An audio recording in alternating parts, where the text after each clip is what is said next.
You're not his type. He'd never look at you," said the jealous friend.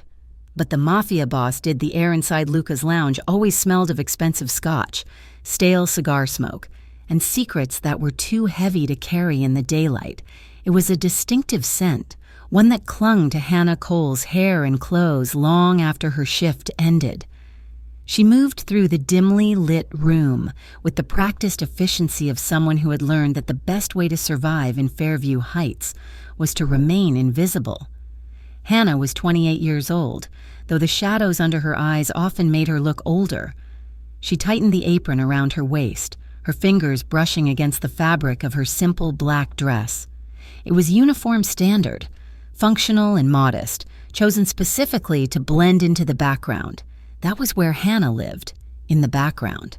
She was the one who refilled the water glasses before anyone noticed they were empty, the one who wiped away the condensation rings left by crystal tumblers, the one who memorized the drink orders of men who would never bother to learn her name.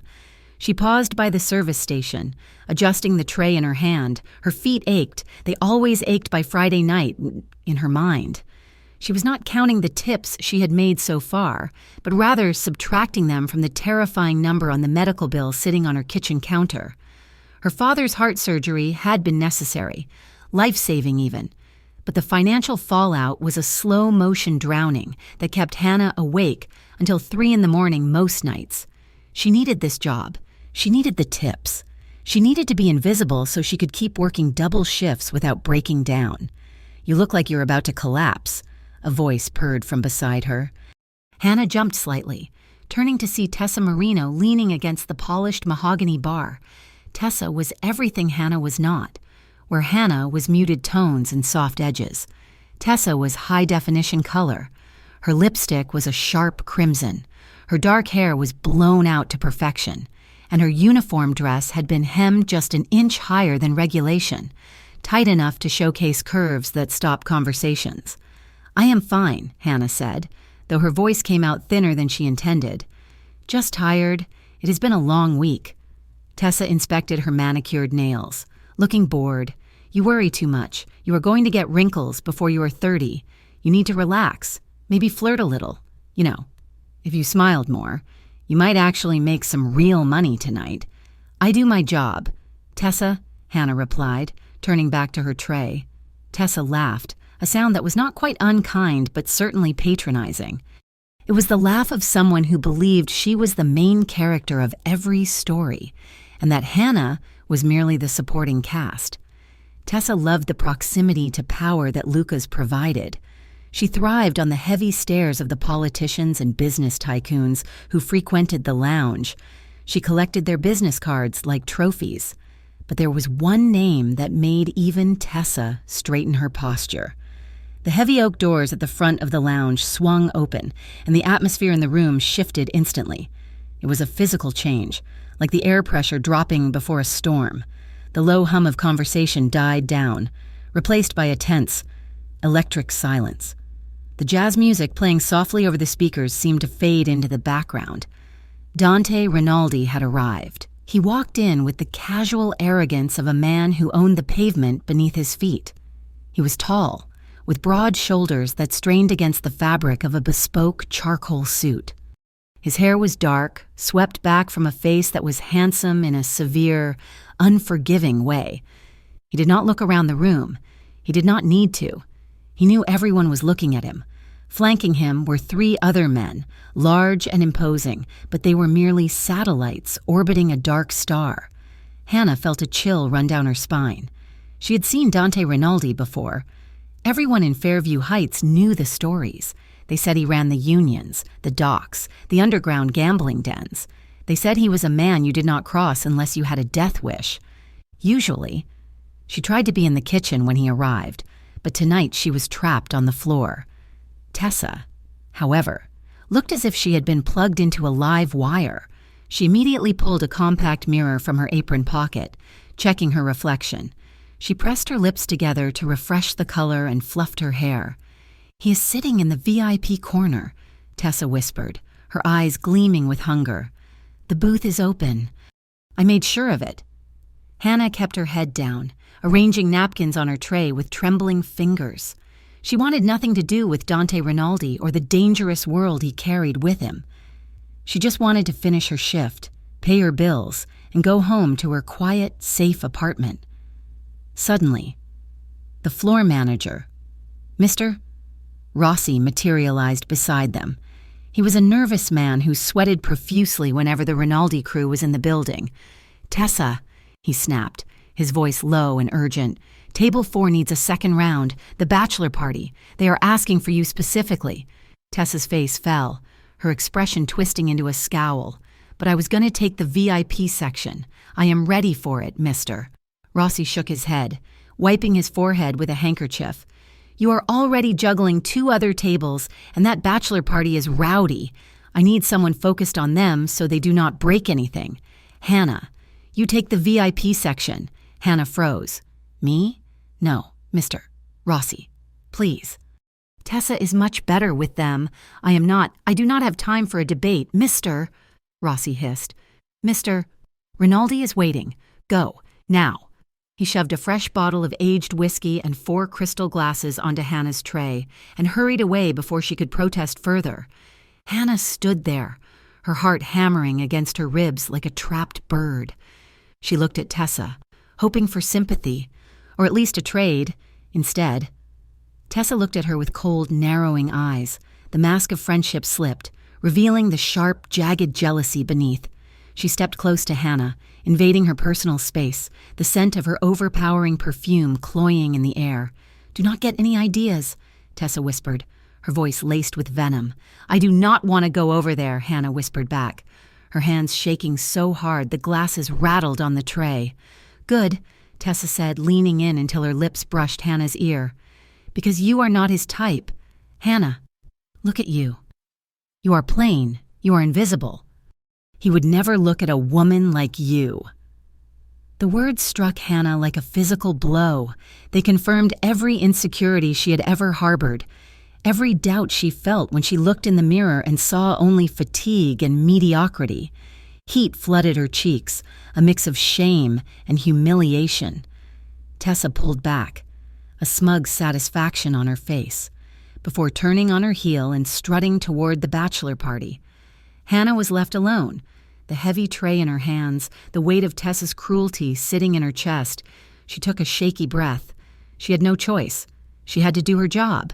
She walked toward the VIP corner.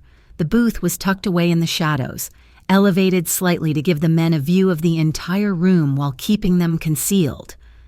As she approached, the conversation at the table stopped. The 3 men with Dante fell silent, their eyes scanning her, assessing her for threats. Dante himself was looking at his phone, his expression unreadable. Hannah reached the table. Her hands were trembling visibly now. She set a coaster down, then a glass. Clink. She set the second glass down. Clink. When she reached for the 3rd glass, her wrist jerked. The glass wobbled, threatening to tip over. She caught it just in time, but a few drops of condensation splashed onto the polished wood of the table. "I am so sorry," she gasped, her voice barely a squeak. "I will clean that up immediately." She reached for the towel at her waist, panic rising in her throat. She expected anger. She expected to be dismissed, or worse, yelled at. "Leave it," a deep voice commanded. Hannah froze. She looked up slowly. Dante Rinaldi had set his phone down. He was looking at her. His eyes were dark, almost black in the dim light, framed by thick lashes. They were intelligent eyes, sharp and assessing, but there was no anger in them. There was only a calm, intense stillness. He looked at her shaking hands, then moved his gaze up to her face. He studied her features, her pale skin, her wide, frightened eyes, the stray wisp of light brown hair that had escaped her bun. He looked at the name tag pinned to her dress. "Take a breath." "Hannah," he said. The sound of her name on his lips shocked her. It was not a question or a throwaway remark. He spoke it with a strange gravity, as if he were tasting the syllables. Hannah blinked, her breath catching in her throat. I apologize, sir. I'm just—" "You are shaking," Dante observed. His voice was smooth, like velvet wrapped around steel. Are you afraid of me?" The question hung in the air.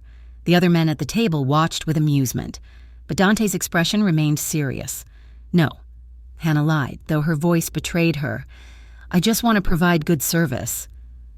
Dante held her gaze for a second longer than was comfortable. It was a look that felt like it was stripping away her defenses, seeing right through the plain black dress and the fatigue to the person underneath. "You are doing fine," he said softly. "Pour the drink." Hannah nodded, swallowing hard. She uncorked the bottle and poured the amber liquid into the glasses. She focused entirely on the task, willing her hands to be steady. When she finished, she placed the bottle in the center of the table. "Is there anything else I can get for you, sir?"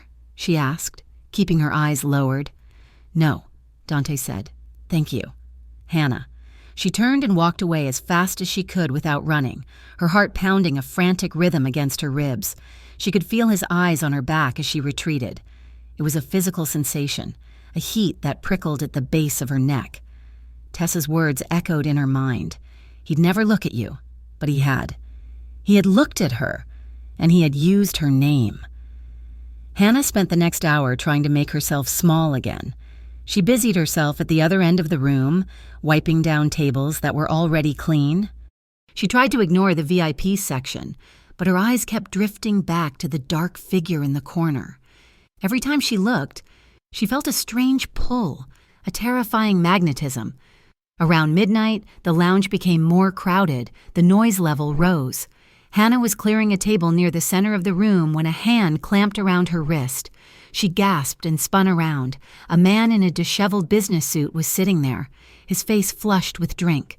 He was grinning up at her, his eyes glassy and unfocused. "Hey there, sweetheart," he slurred, tightening his grip on her arm. "You've been walking past me all night. How about you stop and give me a smile? You look so serious." "Please let go of me, sir," Hannah said, trying to pull her arm back. Her heart rate spiked. This happened sometimes. Men who thought the price of a drink included the right to touch. But it never stopped being frightening. "Don't be like that," the man sneered, yanking her closer. "I pay good money here. I just want a little conversation. Maybe you can tell me what time you get off work." "Sir." "Let go," Hannah said, her voice rising in panic. She looked around for security, but the bouncers were dealing with a commotion at the door. "You are hurting me," she pleaded. The man laughed. "You are too pretty to be this uptight.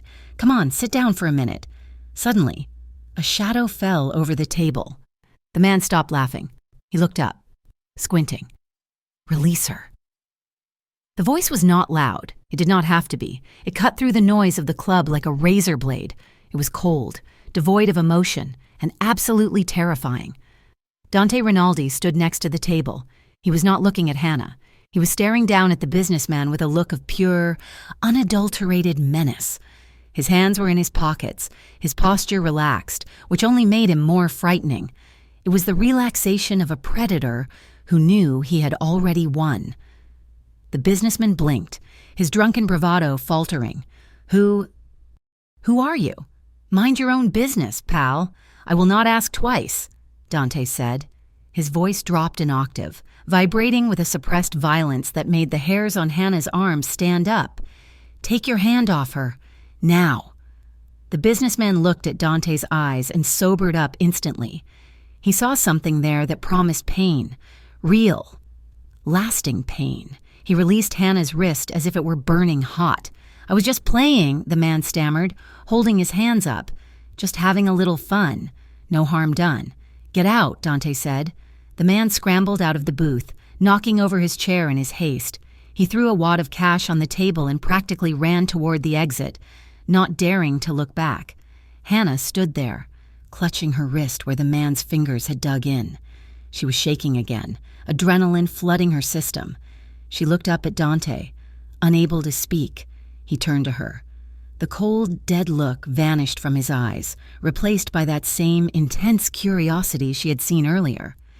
He stepped closer, invading her space, but this time it did not feel threatening. It felt protective. "Are you hurt?" he asked. Hannah shook her head, though she was rubbing the red marks on her skin. "No, I am okay. Thank you. You did not have to do that." Dante's gaze dropped to her wrist, his jaw tightening slightly. I did. Nobody touches what they do not own, and nobody hurts a woman in my presence. The wording was possessive, strange, but Hannah was too shaken to parse it. She just nodded, feeling tears prick at the corners of her eyes. The relief was overwhelming. Go take a break. Hannah, Dante said softly. Recover yourself. He watched her until she turned and hurried toward the staff area behind the bar. When she got there, Tessa was waiting. She'd seen everything. Her face was a mask of conflicting emotions, shock, anger, and a deep, burning jealousy that she was struggling to hide. What happened? Tessa demanded, her voice sharp. I saw him go over there. What did you say to him? Nothing, Hannah said, leaning against the counter and trying to catch her breath. That guy grabbed me. Dante, Mr. Rinaldi. He made him leave. Tessa scoffed, crossing her arms over her chest. She grabbed a bar rag and started aggressively wiping the counter. You should not read into it. Dante hates chaos in his club. He hates loud drunks. He would have done that for anybody. It was not about you. Hannah looked at her friend. She wanted to believe her. It made sense. Dante was a powerful man. He likely viewed the lounge as his territory and the disruption as an insult. He would have done that for anybody, Tessa repeated, as if trying to convince herself. Do not go thinking you are special. Hannah. It is dangerous to think like that. I know, Hannah whispered. I know, Tessa. But as she went back to work, she could not stop replaying the moment. She could not stop seeing the way Dante's eyes had softened when he asked if she was hurt. She could not stop feeling the phantom weight of his presence beside her, a shield against the world. The rest of the night passed in a blur. When the lights came up for closing time, Hannah felt exhausted down to her bones. She changed out of her uniform in the locker room, putting on her heavy wool coat. She said a quiet goodbye to the other staff members and headed for the back door, the one that led to the alleyway where the employees exited. But as she stepped out into the biting cold air of the alley, she froze. A sleek black sedan was idling at the curb. Leaning against the passenger door, smoking a cigarette, was Dante Rinaldi. He looked up as the door clicked shut behind her. He dropped the cigarette and crushed it beneath the heel of his polished shoe. Hannah stopped, clutching her purse to her chest. She did not know what to do. Should she keep walking? Should she speak? Dante pushed off the car and took a step toward her. He did not come too close, respecting the distance, but his presence filled the narrow alley. He looked her up and down, checking her coat, her sensible boots, the scarf wrapped around her neck. He nodded, as if satisfied. Get home safe. Hannah, he said. It was a simple command, spoken in a low rumble that seemed to vibrate through the cold air. Hannah stared at him, her breath puffing out in white clouds. Thank you, Mr. Rinaldi. Dante, she corrected, her voice barely audible. He held her gaze for one long, heart-stopping moment. Then he turned, opened the rear door of the sedan, and slid inside. The car pulled away silently, disappearing into the night. Hannah stood alone in the alley for a long time. The wind bit at her cheeks, but she felt strangely warm. She began the walk to her apartment, her footsteps echoing on the pavement in her mind. She heard Tessa's voice, sharp and cruel. You're not his type. He'd never look at you.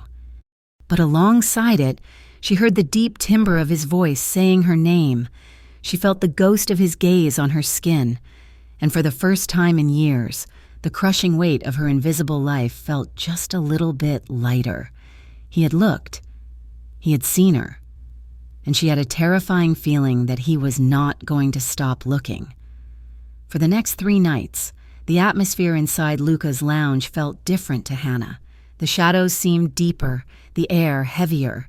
She moved through her shifts with a sense of hyper-awareness that was exhausting. Every time the heavy oak doors creaked open to admit a new group of patrons, her heart would perform a traitorous, frantic leap against her ribs. She told herself she was afraid of the danger Dante Rinaldi represented, afraid of the way his presence disrupted the fragile ecosystem of the club. But deep down, in a place she refused to examine too closely, she knew it was not just fear, it was anticipation. She tried to stay invisible. She took the sections furthest from the VIP corner. She busied herself polishing wine glasses until they sparkled under the dim lights. Yet, her eyes kept betraying her. They would dart toward the entrance, scanning the crowd for the cut of a specific charcoal suit or the glint of dark, intelligent eyes. Sometimes her breath would catch when she saw a tall, dark-haired man enter, only to release in a disappointed sigh when he turned and she realized it was just a stranger. Then came Thursday. The lounge was humming with a steady midweek crowd. The jazz trio on the small stage was playing a slow, melancholic rendition of an old standard. Hannah was at the service station, organizing her tray, when Mr. Rossi hurried over. He looked flustered, smoothing his tie with nervous hands. "Hannah, leave that," he ordered, his voice tight. "Table 1, Mr. Rinaldi is back." Hannah's stomach dropped. She gripped the edge of the counter. "Is Tessa not available? She usually takes the VIPs." "Mr." Rossi shook his head. "Mr. Rinaldi specifically asked for you? For me?" Hannah repeated, her voice barely a whisper. "Yes," he said, and I quote, "Send the quiet one. Hannah, do not keep him waiting." Across the bar, Tessa was watching. She had heard every word. Her face was a mask of perfectly applied makeup, but her eyes were narrowed into slits of cold fury. She walked over, her hips swaying with an aggressive rhythm, and leaned against the counter next to Hannah. "The quiet one," Tessa mocked, her voice low enough that Mr. Rossi could not hear. "That is cute. I did not ask for this." "Tessa," Hannah said, feeling the familiar sting of guilt. "I tried to stay away." Tessa let out a short, sharp laugh that held no humor. "You know why he is asking for you, right? It is not because you are special. It is because he is bored. Men like Dante Rinaldi get tired of perfection. Sometimes they want a charity case, something plain to make them feel benevolent." The words were precise and cruel, designed to find the cracks in Hannah's armor and widen them. They worked. Hannah felt a flush of heat rise up her neck, a mixture of shame and insecurity. "He probably just wants someone who will not talk back," Tessa added, inspecting her fingernails. "Go on then. Do not keep the master waiting." Hannah took a deep breath, steeling herself against the sting of Tessa's jealousy. She picked up her tray and walked toward the VIP section. Her legs felt heavy, but she forced herself to move with the same quiet efficiency she always used. When she arrived at the booth, Dante was there. He was sitting in the corner seat, his back against the plush velvet wall, one arm draped casually over the backrest. He was listening to one of his associates, a large man with a scar above his eyebrow, but as soon as Hannah approached, his gaze shifted to her. The conversation at the table died down instantly. "Good evening, Mr. Rinaldi," Hannah said. Her voice was steady, though her pulse was racing. "Can I get you started with anything?" Dante studied her for a moment. He looked tired. She realized there were lines of tension around his eyes that had not been there a few nights ago. But when he looked at her, his expression softened just a fraction, the usual for the table. "Hannah," he said, "and bring a water for yourself. You look pale." "I'm fine, sir," she replied quickly. Dante just looked at her. Hannah retreated to the bar, her hands shaking slightly as she prepared the order. When she returned, she moved with a bit more confidence. She set the drinks down, mindful of not spilling a drop this time. As she placed Dante's glass of scotch on the coaster, he spoke again. "How long have you worked here?" The question was quiet, meant only for her. The other men at the table had resumed their low murmuring about shipments and union dues, effectively ignoring her. 3 years, Hannah answered, clutching her empty tray against her chest like a shield. "And before that?" Dante asked. He picked up his glass but did not drink. He just held it, watching her.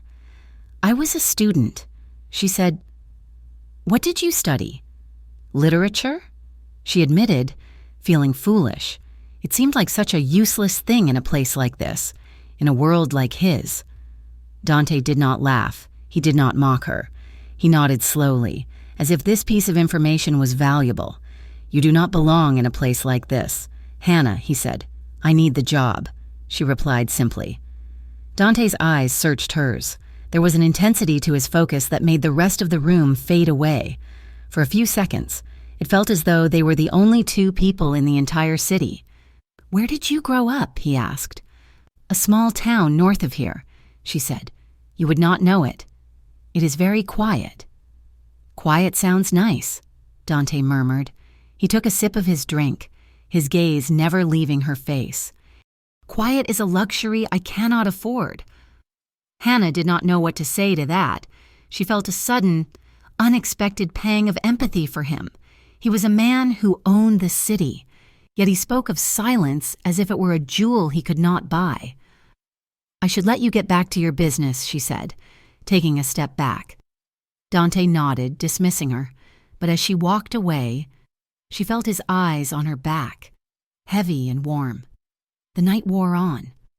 Around 1 a.m, the dynamic of the lounge shifted. A private party in the main room spilled over onto the dance floor. The jazz trio was replaced by a livelier sound, and couples began to sway in the center of the room. The air grew thick with laughter and the scent of perfume. "Mister," Rossi signaled to the staff that they could take their breaks in rotation. Hannah, exhausted and needing a moment of peace, untied her apron and folded it neatly on the back counter. She intended to hide in the break room with a book, but as she crossed the floor, a hand reached out and gently caught her elbow. She turned, startled. Dante was standing there. He had discarded his suit jacket, leaving him in a crisp white shirt with the sleeves rolled up to his forearms, revealing strong, tanned skin. He looked less like a mafia boss and more like a man stepping out of a dream. "Dance with me," he said. It was not a question, but it was not a demand either. It was an invitation. Hannah's eyes went wide. "Oh, no, I cannot. Staff are not allowed to dance with patrons. Mr. Rinaldi, I could lose my job." Dante glanced over her shoulder at Mr. Rossi, who was watching from across the room. Dante gave the manager a single, subtle nod. "Mr." Rossi immediately turned away, suddenly finding a very interesting spot on the ceiling to inspect. "I do not think you will lose your job," Dante said, turning back to her. "Just one song. You are on break, are you not? Yes, but..." Hannah stammered.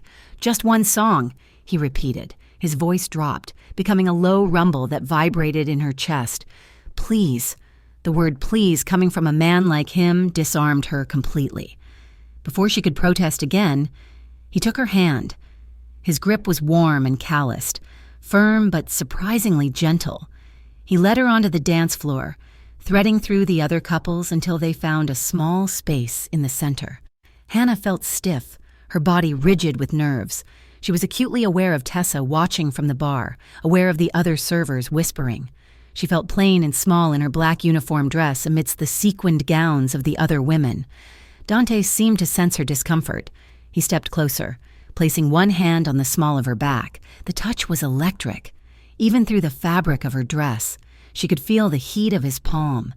He took her other hand in his, lifting it to the proper height. "Relax," he murmured. "Follow me." He began to move, and Hannah had no choice but to follow. He was an excellent dancer. His movements were fluid and sure, guiding her with an effortless strength that made her feel weightless. He did not dance like a man who was showing off. He danced like a man who knew exactly where he was going. Hannah found herself relaxing despite the panic in her mind. She looked up at him. He was looking down at her, his expression unreadable but intense. "You are trembling again," he noted softly. "I am not used to this," she confessed. "I am used to being the one holding the tray, not the one on the floor." Dante's hand on her back shifted slightly, his fingers brushing against her spine. It sent a shiver racing through her.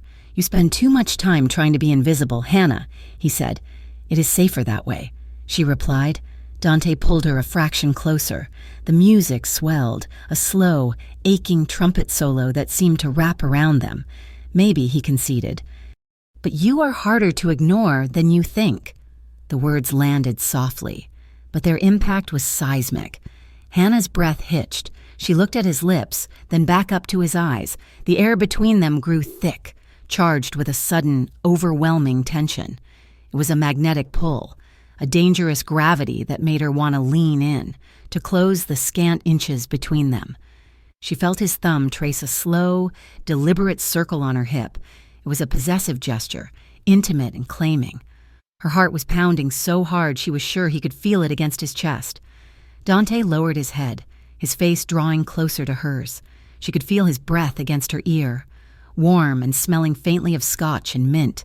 "Hannah," he whispered. The sound of her name on his lips broke something open inside her. She parted her lips, ready to say something, anything. "Hannah," the sharp voice of Mr. Rossi cut through the haze like a knife. Hannah jumped, pulling back as if she had been burned. She blinked, the spell shattering instantly. "Mr.?" Rossi was standing at the edge of the dance floor, looking apologetic but firm. "Hannah, the bar is backing up. I need you back on the floor. Break is over." She looked at Dante. His jaw was clenched, a flash of annoyance crossing his features, but he released her hand immediately. "Go," he said quietly. "I am sorry," she stammered, her face burning with humiliation. "I have to go." She turned and fled, weaving through the dancers, her heart racing with a mixture of shame and exhilaration. She rushed back to the service station, tying her apron on with fumbling fingers. Tessa was waiting for her in the narrow hallway leading to the kitchen. She blocked Hannah's path, her arms crossed. "That was embarrassing," Tessa hissed. Hannah tried to step around her, but Tessa moved to block her. "Everyone was watching you," Tessa said, her voice dripping with disdain. "You looked ridiculous." "Do you really think he is interested? He is playing with you. Hannah, he is a predator. You are just a mouse he caught for a few minutes of entertainment. Please." "Tessa," Hannah said, her voice trembling, "I just want to get back to work. He will never truly look at someone like you." Tessa spat. "Not for real. You are a distraction, and when he is done, he will toss you aside like nothing. You are being unprofessional and you are flirting with danger."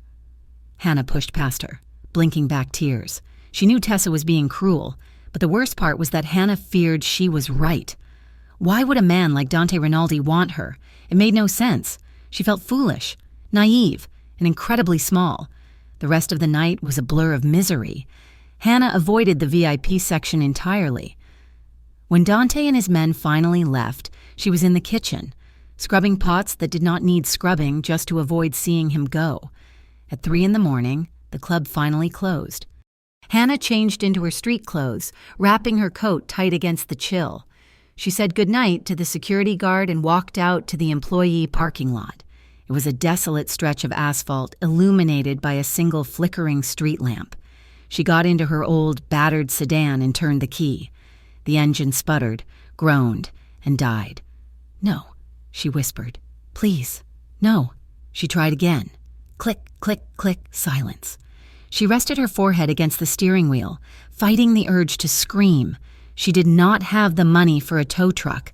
She did not have the money for repairs. She was stranded in the middle of the night in a bad part of town, alone. Panic began to rise in her throat. She reached for her phone to check her bank balance, hoping for a miracle. When headlights swept across her rearview mirror, a black car pulled up beside her. The window rolled down. Car trouble? It was Dante. Hannah looked over. He was sitting in the driver's seat of his sleek sedan, alone. No driver, no bodyguards. He looked different in the context of the real world, less like a king, more like a man. "My car will not start," Hannah admitted, rolling down her window. Her voice sounded small in the vast, empty lot. "Pop the hood," Dante said. He stepped out of his car. He had loosened his tie, the silk hanging undone around his neck.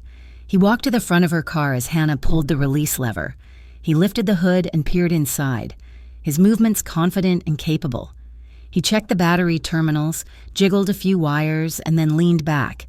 "Your battery is dead," he announced, "and the alternator looks shot." Hannah closed her eyes. "I cannot afford a tow truck right now." Dante wiped his hands on a rag he produced from his pocket. He closed the hood of her car with a solid thud. "Leave it," he said. "I will have one of my guys pick it up in the morning and take it to a shop I own. They will fix it." "I cannot pay you," she said quickly, panic spiking. "I did not ask you to pay me," Dante replied. "Get in. I will take you home. I can take the bus," she protested weakly. "The bus has stopped running 2 hours ago. Hannah, get in the car." It was a command, but it was spoken with that same undercurrent of protection she had felt before. Hannah hesitated, then grabbed her purse and stepped out into the cold. She locked her car and walked over to his. The interior of Dante's car was warm and smelled of leather and expensive cologne. She sat in the passenger seat, keeping her hands folded in her lap. Dante slid in beside her. The space suddenly felt very small. "Where do you live?" he asked as he put the car in gear. She gave him her address. He nodded and pulled out of the lot. The drive was silent. It was not an awkward silence, but a heavy one. Every time Dante shifted gears or turned the wheel, his shoulder would brush against hers. The contact was brief, accidental, but every time it happened, Hannah felt a jolt of electricity. She was hyper-aware of him, the way his hands gripped the steering wheel, the rise and fall of his chest, the profile of his face illuminated by the passing streetlights. She felt him glance at her a few times, but he kept his eyes on the road. When they arrived at her apartment building, Dante pulled up to the curb but did not unlock the doors immediately. He put the car in park and turned to face her. The engine hummed softly beneath them. "Thank you," Hannah said, reaching for the door handle. "You really saved me tonight." Dante did not answer. He just watched her. His gaze dropped to her lips, lingering there for a second before moving back to her eyes. The air in the car grew thin. He reached out. Hannah froze. Dante's hand moved toward her face. She stopped breathing. He did not grab her. Instead, he gently tucked a loose strand of hair behind her ear. His fingers brushed against her cheekbone, his skin rough against her softness. He let his hand linger there, his thumb gliding over her skin in a slow, reverent caress. It lasted a heartbeat too long to be friendly. It was intimate. It was terrifying. "Hannah," he said, his voice low and rough. She looked at him, wide-eyed, trembling not from the cold, but from the sheer intensity of his proximity. "Do not listen to them," he said. "What?" she whispered. "The people who make you feel small." He said. His eyes were fierce, burning with a strange light. "You deserve better than the way people talk to you. You deserve to be seen." Hannah felt a lump form in her throat. No one had ever said that to her. No one had ever looked at her the way he was looking at her right now, as if she were something precious, something rare. She pulled back slightly, overwhelmed. I have to go." Dante dropped his hand slowly. "Good night, Hannah." She opened the door and practically stumbled out onto the sidewalk. She hurried to the front door of her building, her keys jingling in her shaking hands. She managed to unlock the door and slipped inside. Before the door closed, she looked back. Dante's car was still there. He was watching her, making sure she was safe inside. Hannah leaned against the closed door of the lobby, her heart hammering a frantic rhythm against her ribs. She raised a hand to her cheek, touching the spot where his fingers had been. Her skin felt hot. She was terrified. She was terrified because she knew Tessa was right about the danger. But she was wrong about everything else. He was not bored. He was not playing. He saw her, and God help her. She wanted him to keep looking. The following week at Luca's lounge passed in a haze of strained normalcy. Hannah Cole tried to build a fortress out of her routine, stacking polished glasses and folded napkins like bricks between herself and the man in the VIP corner.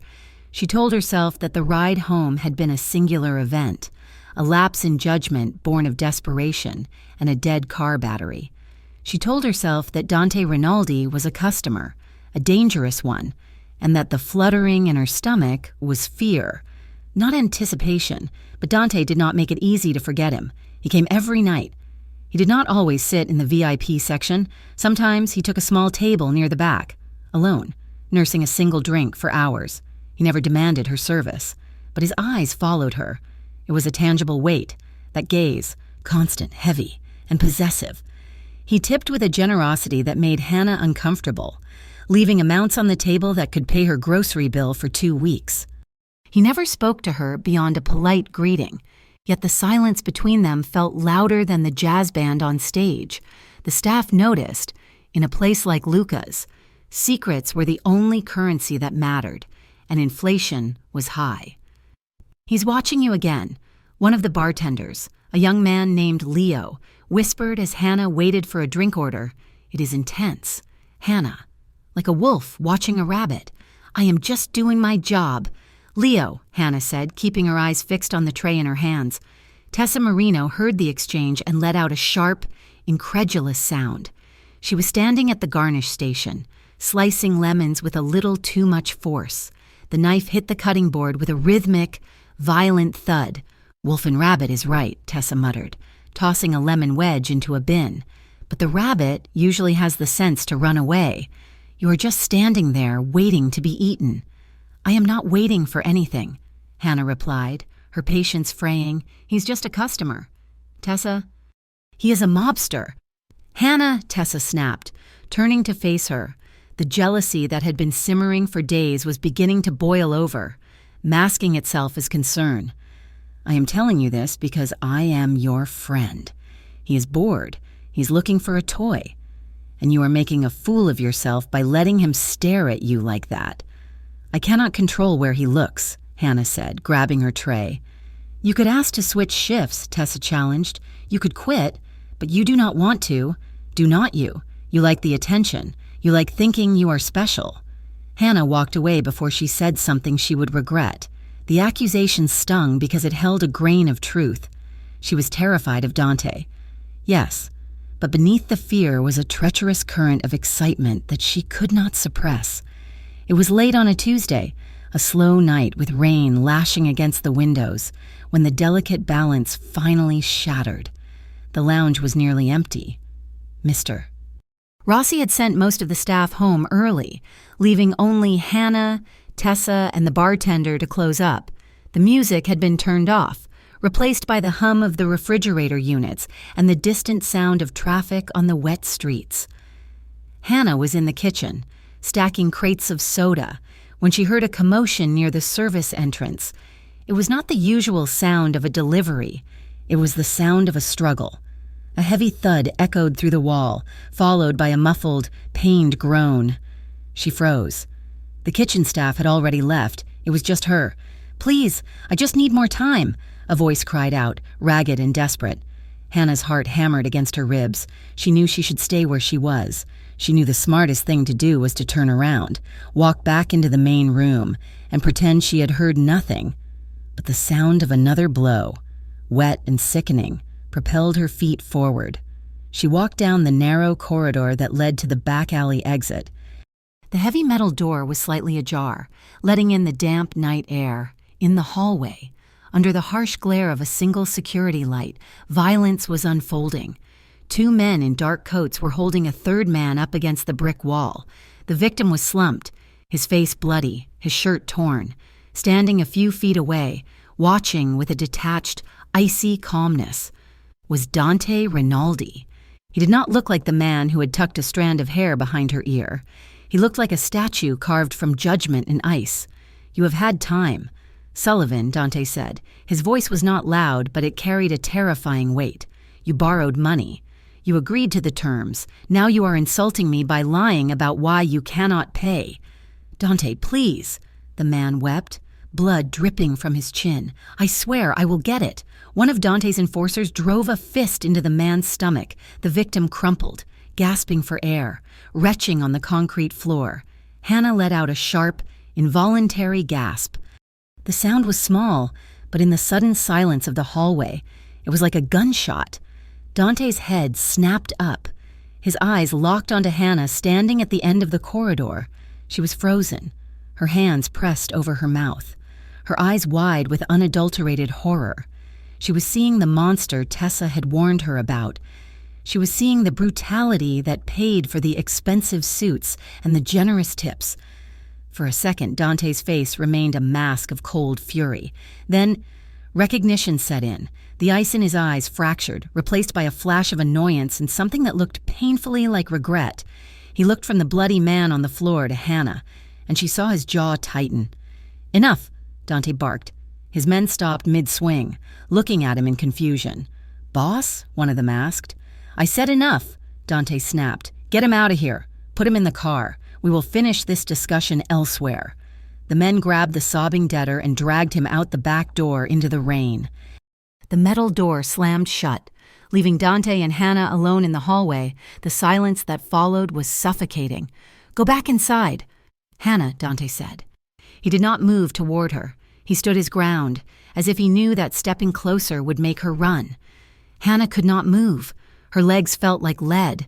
She was shaking, the image of the man's bloody face searing into her mind. "You," she whispered, her voice trembling. "You hurt him.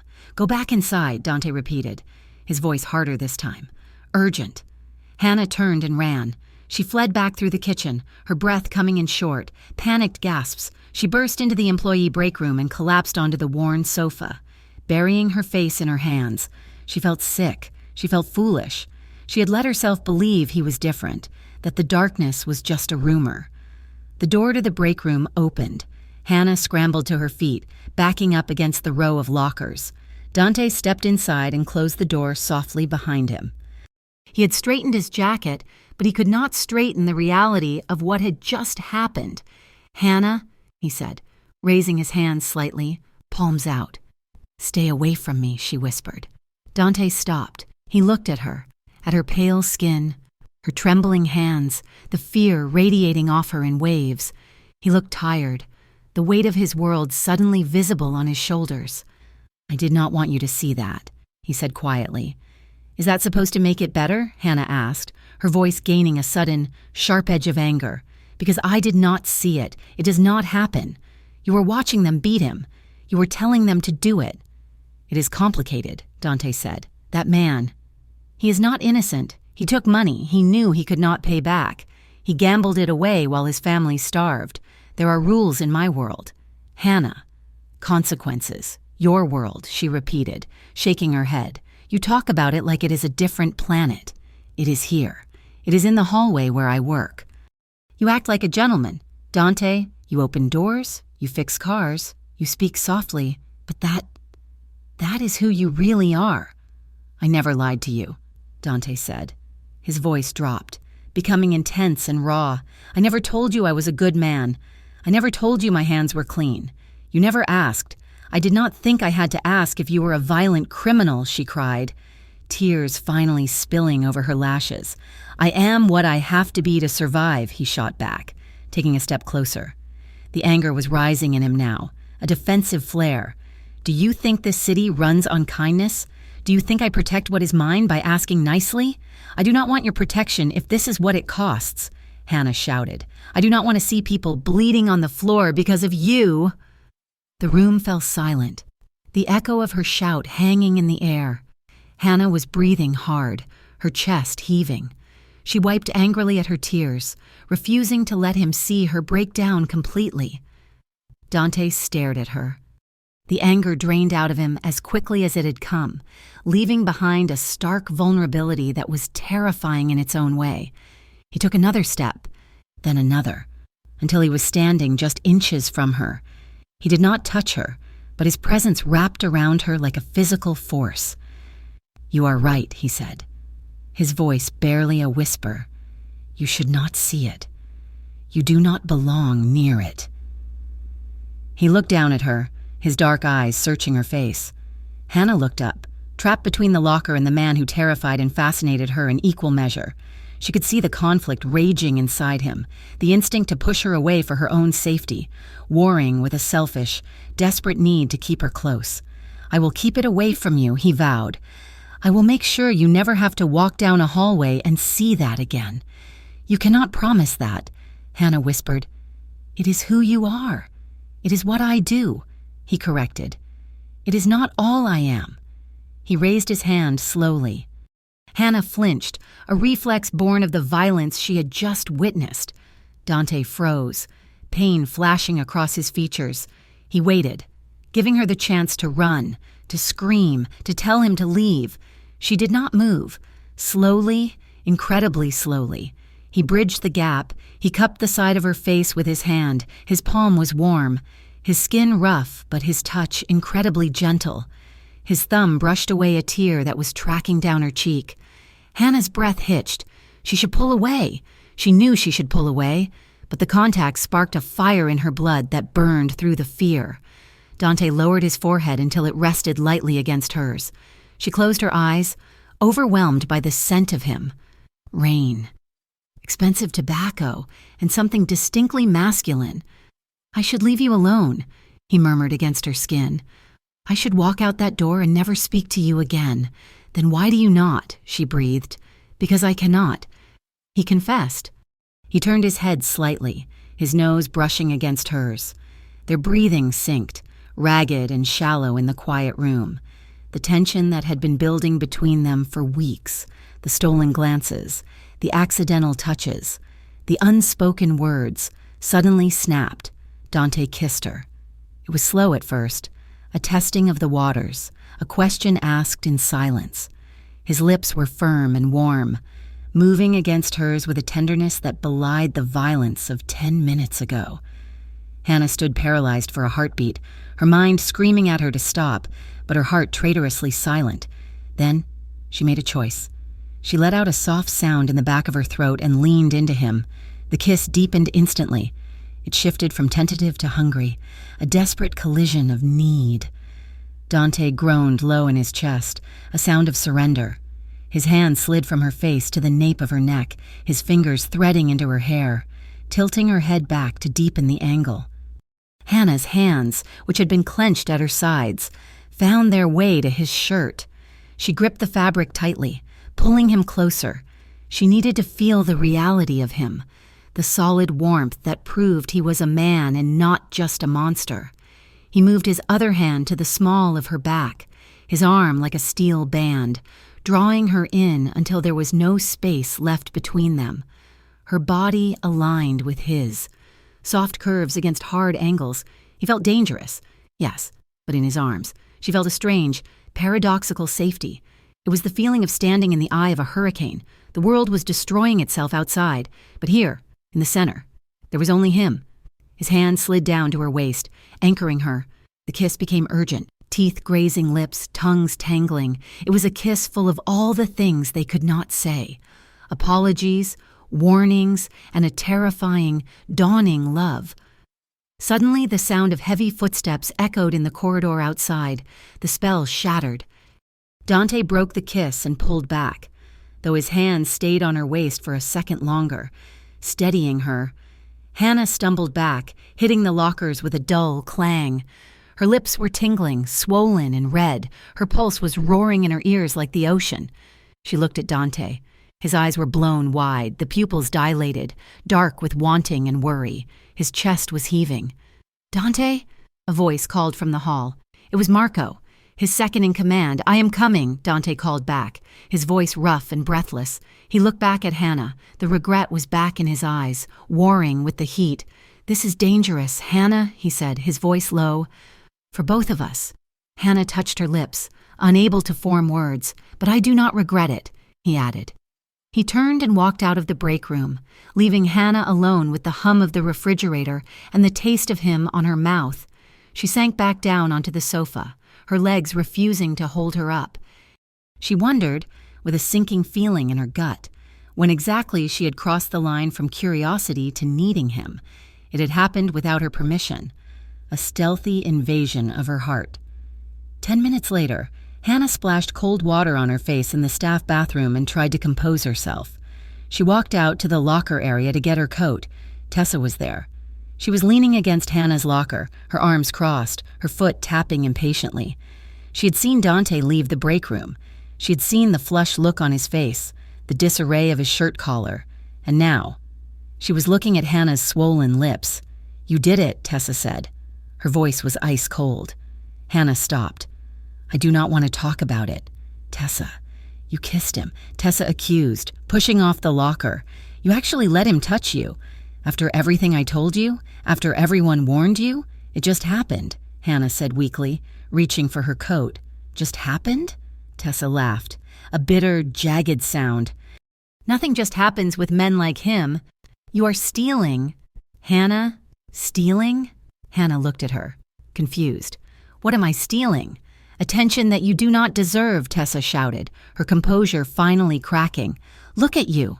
You are nothing special. You are the quiet girl who serves drinks.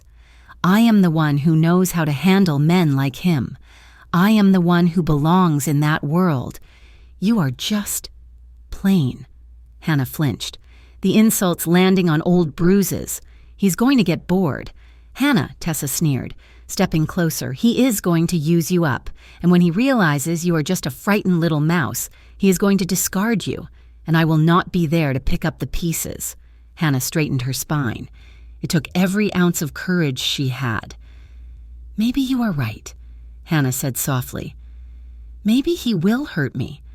But looking at me right now, looking at how angry you are, I do not think you are trying to protect me, Tessa. I think you just hate that he saw me and not you." Tessa's face went slack with shock, then twisted into ugly rage. "Get out," Tessa whispered. Hannah grabbed her bag and walked out the back door, into the rain. She did not look back. She could not bear to see the hatred in the eyes of the woman who was supposed to be her friend. Inside the locker room, Tessa stood alone, trembling with fury. The rejection burned in her chest like acid. She felt humiliated, replaced by someone she considered beneath her. She reached into her purse and pulled out her phone. Her fingers shook as she scrolled through her contacts until she found a name she hadn't used in months: Rick. Rick was an ex-boyfriend, a low-level runner for the Moretti crew, the Rinaldi family's biggest rivals. He was always fishing for information, always asking about the high rollers at Luca's. Tessa typed quickly, her thumbs moving with vindictive purpose. "You were asking about Dante Rinaldi." She paused, watching the 3 dots appear as Rick started typing back immediately. "What about him?" came the reply. Tessa's lips curled into a mirthless smile. She typed the words that would turn her jealousy into a weapon. "He has a new weakness. He's distracted. He's obsessed with a waitress here. He's leaving himself open." "Name?" Rick asked. Tessa hesitated for only a fraction of a second. She told herself she was doing this to snap Hannah out of her fantasy. She told herself this was tough love. If Dante was threatened, he would cut Hannah loose, and things would go back to normal. "Hannah," Tessa typed. Her name is Hannah. She hit send. The message delivered instantly. Tessa stared at the screen, the blue bubble glowing in the dim locker room. She felt a sick churn in her stomach, but she pushed it down. She told herself it was for the best.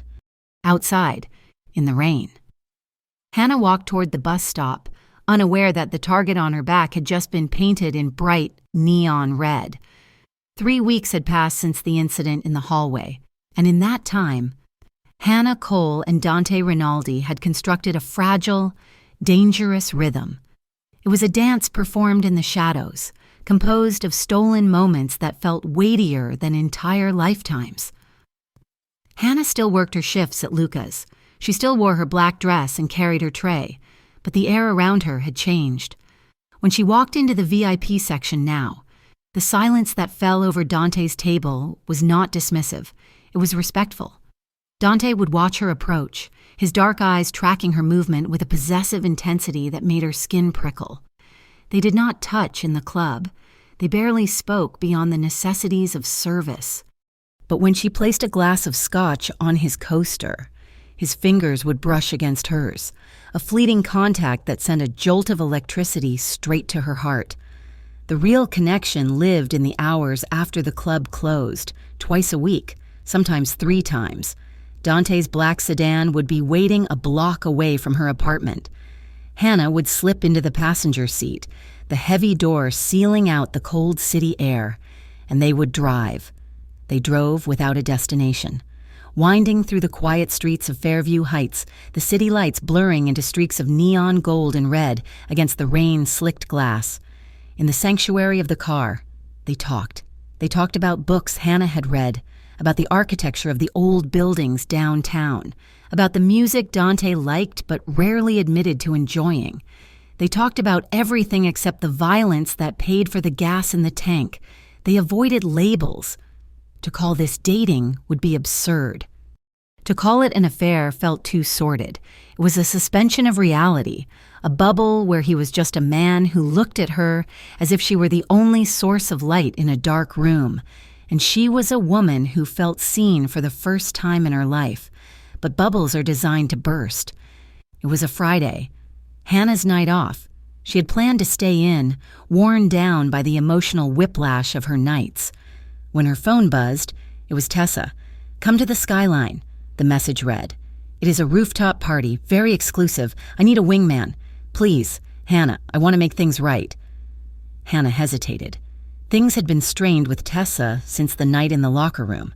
Tessa had been sharp, her comments laced with a bitterness that tasted like poison. But lately, she had seemed to soften. Or perhaps Hannah just wanted her friend back. She missed the days when their biggest worry was splitting a check or complaining about customers. "I will come," Hannah typed back, "but only for an hour." She dressed carefully, choosing a navy blue dress that was elegant but modest, and took a cab to the financial district. The Skyline was exactly the kind of place Tessa loved and Hannah tolerated. It was all chrome and glass, perched 40 stories above the city, filled with people who looked like they had been airbrushed into existence. When Hannah arrived, Tessa was waiting by the bar. She looked stunning in a silver sequined dress, but her smile was tight. Her eyes kept darting around the room, checking the corners, checking her phone. "You came," Tessa said, hugging Hannah a little too tightly. "I am glad. I missed you." "I missed you too," Hannah said, pulling back. She wanted to believe it. "Is everything okay? You seem jittery." "I am fine," Tessa said quickly, her laugh sounding brittle. "Just waiting for some people. Here, have a drink. Let us just have fun tonight. No work. No drama." Hannah took the champagne flute, but the unease in her stomach did not settle. The atmosphere felt off. It was too loud, too bright. Tessa kept stepping away to take phone calls, whispering furiously into her device before returning with a smile that did not reach her eyes. Meanwhile, across the city, Dante was sitting in his private office at the back of the Gilded Cage, another club under his protection. The room was soundproof, smelling of leather and lemon polish. He was reviewing ledgers, his mind half on the numbers and half on the fact that he had not seen Hannah in 24 hours. His phone buzzed on the mahogany desk. It was a message from Marco, but the content made the blood in Dante's veins turn to ice. "We have chatter from the Moretti crew," the message read. "They are asking questions about a girl at Luca's, the quiet server. They want to know who she is to you." Dante stared at the screen. The text blurred as his heart slammed against his ribs. The Moretti family was not just a rival, they were a pack of wolves looking for any weakness in Dante's armor. And for the first time in 10 years, Dante had a weakness. He grabbed his phone and dialed Hannah immediately. It rang and rang and rang. "Please leave a message," her cheerful, recorded voice said. Dante hung up and dialed again. Dread, cold and heavy, settled into the pit of his stomach. She was supposed to be home. She was supposed to be safe. "Where is she?" Dante roared, standing up so abruptly his chair tipped over. Marco burst into the room a second later. "Boss, find her," Dante ordered, grabbing his jacket. "Track her phone. Now, back at the Skyline." The party was in full swing. Hannah was standing near the railing, looking out at the glittering grid of the city, wondering if she could leave yet. Tessa had vanished again, ostensibly to the powder room, leaving Hannah alone in a sea of strangers. She took a sip of her warm champagne and turned to find a man standing uncomfortably close to her. He was handsome in a generic way, wearing a gray suit that looked expensive, but his smile did not reach his eyes. His eyes were cold, flat, and calculating. "Enjoying the view?" he asked. "It is beautiful," Hannah said politely, taking a step back to create space. "You are Hannah, right?" the man asked. Hannah froze. She'd not introduced herself to anyone. "How do you know my name?" "A little bird told me," the man said, stepping closer. He blocked her path to the main bar area. "I hear you work at Luca's. I hear you are a favorite of Dante Rinaldi." Hannah's heart began to race. The noise of the party seemed to fade, replaced by the rushing sound of her own blood. "I am just a server," the man chuckled. A dry sound. I do not think you are just a server. Rinaldi does not fix cars for just servers. He does not beat men half to death in hallways for just servers. Hannah looked around for Tessa, for security, for anyone. But the music was loud and the crowd was dense. I am going to leave now, Hannah said, trying to step around him. The man's hand shot out and gripped her upper arm. His fingers were like iron bands, digging into her flesh. Not yet, he said, his voice dropping the pretense of friendliness. We just want to talk. My boss is very interested in meeting the woman who finally caught Rinaldi's eye. Let go of me, Hannah said, panic rising in her throat. Let us go somewhere quieter, the man suggested, pulling her toward a service door marked Exit. The stairwell will be better. No! Hannah tried to pull away, but his grip was bruising. At that moment, Tessa reappeared from the crowd. She saw the man gripping Hannah's arm. She saw the terror on Hannah's face. The reality of what she had done crashed down on her. She had wanted to scare Hannah. She had wanted to prove a point. She had not wanted this. Hey! Tessa shouted, rushing forward. Let her go! You said you were just going to talk to her. The man looked at Tessa with a sneer. Go away, little girl. You did your part. Tessa grabbed the man's other arm, her fingernails digging in. I said let her go. This was not the deal. The man shoved Tessa backward with effortless force. She stumbled in her high heels and fell hard onto the deck, gasping. He dragged Hannah toward the heavy metal door. Hannah dug her heels in, but she was no match for his strength. He yanked the door open and shoved her into the concrete stairwell. The heavy door slammed shut, cutting off the music and the lights. The stairwell was dim, illuminated only by emergency lights. 2 other men were waiting on the landing below. Bring her down, one of them called up. Hannah backed up against the wall, her breath coming in short, terrified gasps. Please, she begged. I do not know anything. I am nobody. You are leverage, sweetheart, the man in the gray suit said, reaching for her again. Suddenly, the door at the bottom of the stairwell, the one leading to the street level, burst open with a deafening crash. It hit the concrete wall with enough force to crack the plaster. A figure stood in the doorway. He was silhouetted against the streetlights outside, breathing hard. He wore a black overcoat that billowed around him like a storm cloud. Dante! He looked up the stairs. His face was pale with rage, his eyes black pits of fury. He took in the scene instantly, the 2 men at the bottom, the man in the gray suit at the top, and Hannah pressed against the wall, trembling. Step away from her, Dante said. His voice was not a shout. It was a low, vibrating growl that echoed off the concrete walls. It was the sound of a predator that had cornered its prey. The 2 men at the bottom hesitated. They knew who Dante Rinaldi was. They knew the stories. This is Moretti territory. Rinaldi, the man in the gray suit called down, though his voice wavered slightly. You are outnumbered. Dante reached into his coat. He did not pull out a gun. He did not need to. The sheer menace radiating off him was a weapon in itself. If you touch her again, Dante said, taking a slow, deliberate step up the stairs, I will burn everything you own to the ground. I will find every person you love, and I will make you watch while I dismantle your life brick by brick. He took another step. Walk away. The threat hung in the damp air of the stairwell, heavy and absolute. The men exchanged glances. They were paid to intimidate a waitress, not to start a war with the head of the Rinaldi family in a public building. The man in the gray suit released his grip on the railing.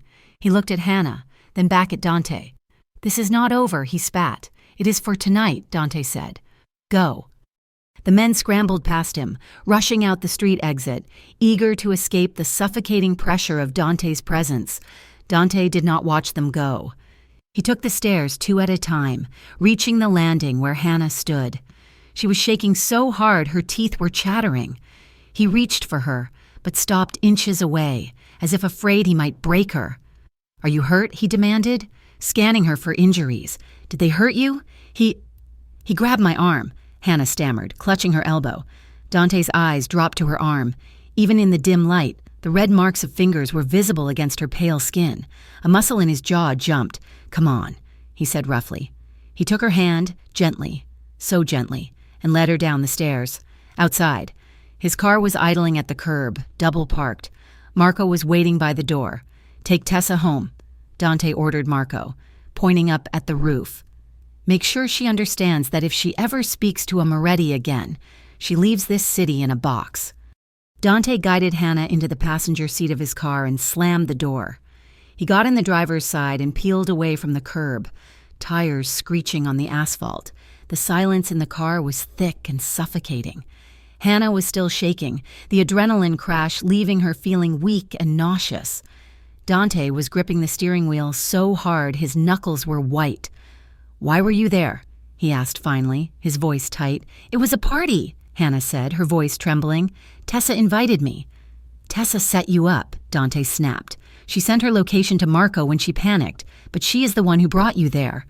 "I did not know," Hannah cried. "I just wanted a night off. I wanted to be normal. There is no normal anymore," Dante shouted, slamming his hand against the steering wheel. "Do you not understand that? There is no normal when you are near me." Hannah flinched, shrinking against the door. "Do not yell at me. I did not ask for this." "I did not ask for rival gangs to hunt me down. You made yourself a target the moment you let me in," Dante shot back. "I told you it was dangerous.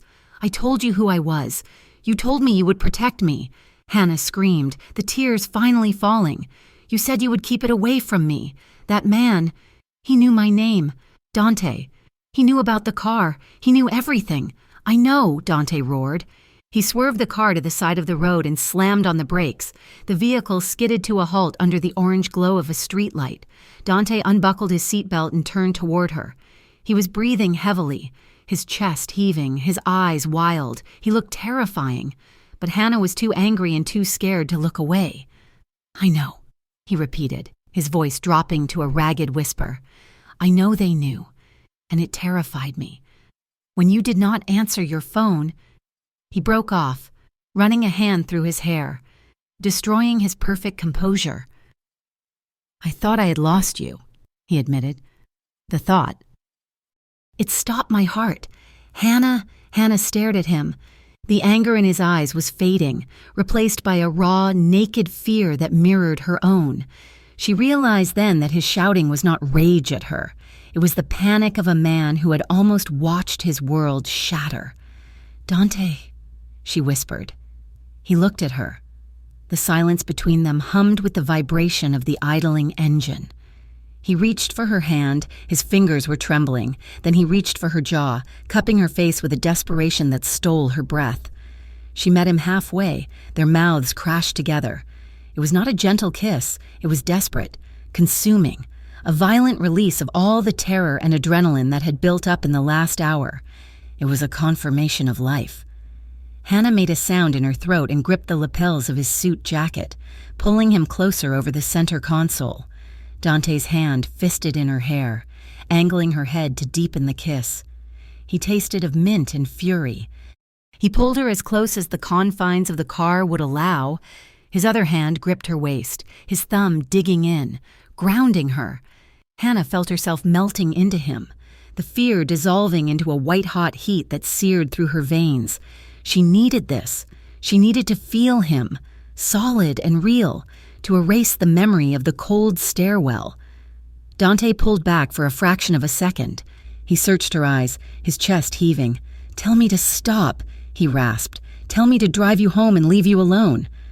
Hannah looked at him, at the scar near his temple, at the darkness in his eyes, at the man who would burn the city down for her. "Don't stop," she whispered. Dante groaned and crashed his lips back to hers. The kiss lingered, breathless and intense, stripping away the last of their defenses. For a minute or maybe an hour, there was nothing but the heat of their bodies and the desperate tangle of their breath. When Dante finally pulled away, resting his forehead against hers, they were both gasping. "Hannah," he said, his voice wrecked, "if you stay close to me, this kind of danger, it will never completely disappear. I can fight them, I can protect you, but I cannot make the world clean. I know," Hannah said. She reached up and traced the line of his jaw with her thumb. "I am terrified, Dante. So am I," he confessed. "But," she continued, looking deep into his eyes, "I felt safer in that stairwell when you walked in than I have ever felt in my life." Dante closed his eyes, leaning into her touch. "I will take you home," he said softly. "Before I do something reckless." He put the car back in gear and drove her the rest of the way in silence. But it was a different silence now.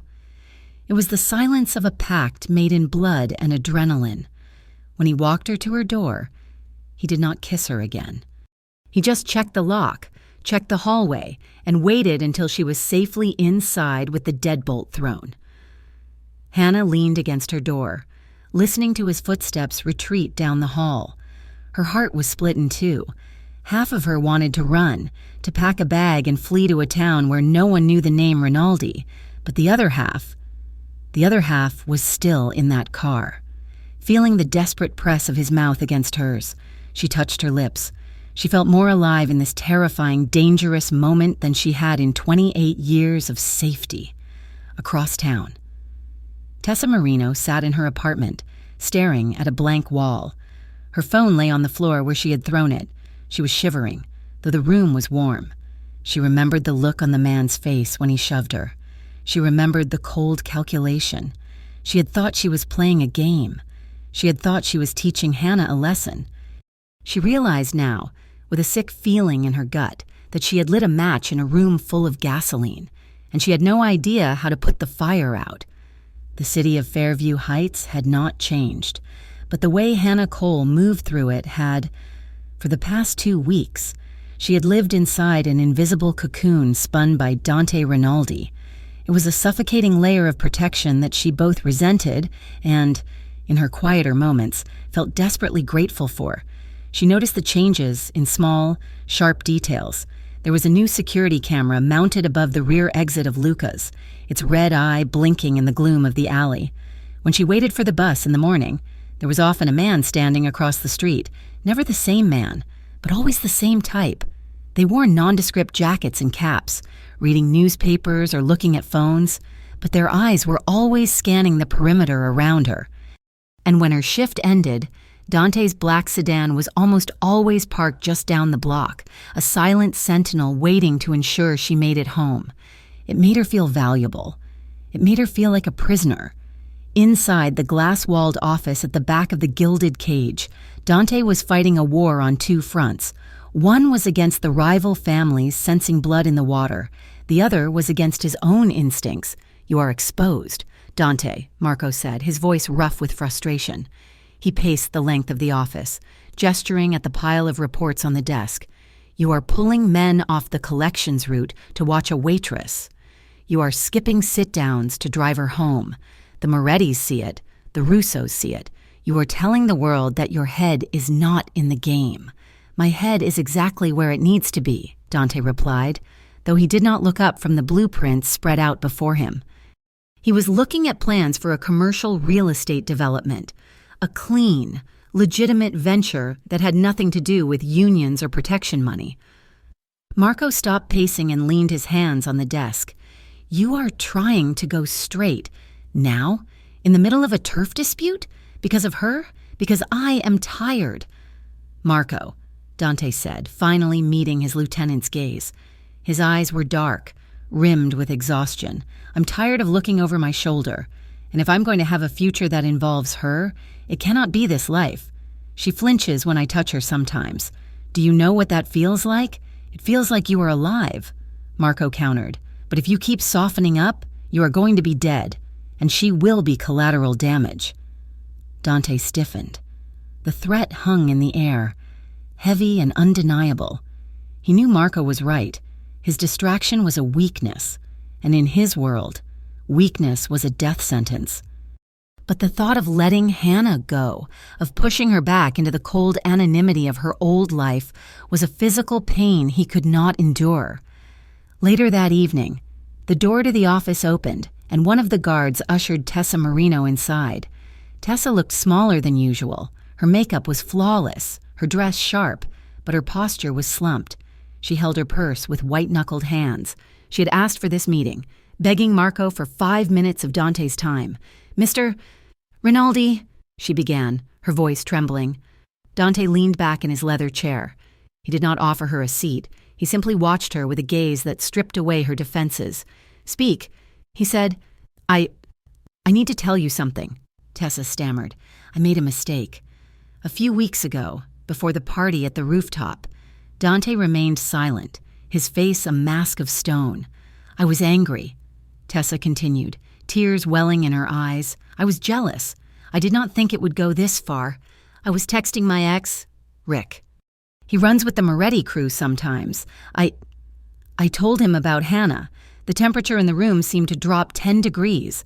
Dante did not move. He did not shout. He did not reach for a weapon. He simply stared at her. And the disappointment in his eyes was far more devastating than any physical blow. "You told them," Dante said. His voice was quiet, deadly calm. "I said you were distracted," Tessa sobbed, the tears spilling over. "I said you liked her. I don't know what I thought. I thought they would just scare her off, make you lose interest. I never wanted her to get hurt. I swear. Dante, she is my friend. Your friend," Dante repeated. He stood up slowly. Tessa flinched, taking a step back. "You put a target on the back of a woman who has never done a wrong thing in her life," Dante said, walking around the desk. "You fed her to wolves because you were upset that you were not the center of attention. I am sorry." Tessa wept. "I am so sorry." "Do not apologize to me," Dante said, cold and hard. "You pray that nothing happens to her, because if she suffers even a scratch because of your mouth, there will be no place on this earth you can hide from me." He stopped inches from her. Tessa was shaking violently, unable to look him in the eye. "Get out," Dante ordered, "and do not ever play games with my life again." Tessa turned and fled the office, her sobs echoing in the hallway. Dante watched the door close, a sick feeling churning in his gut. He knew that an apology did not undo the damage. The information was out there. The sharks were circling. 2 nights later, the inevitable happened. It was a Tuesday, usually a quiet night. Hannah clocked out at 2 a.m. Her head was pounding, a tension headache that had been building all shift. When she walked out the back door, she saw Dante's car idling down the street. She stopped. A sudden surge of rebellion rose in her chest. She was tired of being escorted. She was tired of feeling like a child who could not cross the street alone. She needed to feel the pavement under her feet and the cold wind on her face. She needed to remember that she was Hannah Cole, a woman who could take care of herself. She pulled out her phone and sent a quick text to Dante. "I am walking tonight. Please do not follow me. I need the air."